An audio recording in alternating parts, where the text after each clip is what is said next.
Tipperary, when I heard the battle cry from the mountains overhead. I looked up to the sky, saw an Irish soldier laddie. He looked at me right fearlessly and said, "Will you stand in the van like a true Irishman? Will you go and fight the forces of the crown? Will you march with O'Neill to an Irish battlefield? For tonight we're going to free old Wexford town." Said I to the soldier boy, "Won't you take me to your captain? 'Twill be my pride and joy for to march with you today.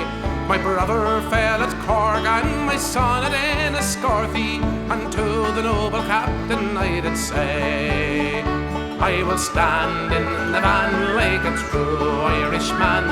I will go and fight the forces of the crown.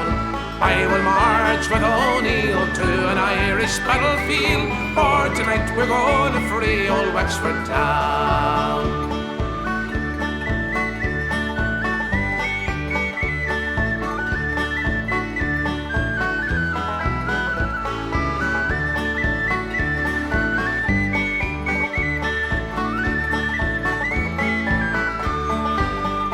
Will you stand in the van like a true Irishman?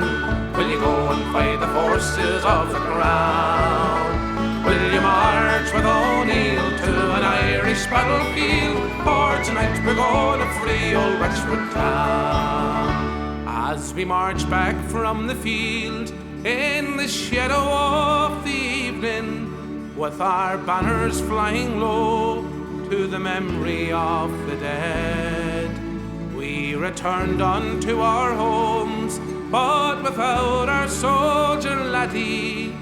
And I never will forget those words he said.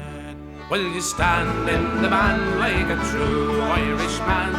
Will you go and fight the forces of the crown? Will you march with O'Neill to an Irish battlefield? For tonight we're going to free old Wexford town. Will you stand in the van like a true Irishman?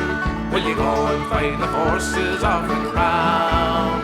Will you march with O'Neill to an Irish battlefield? For tonight we're going to free old Wexford town.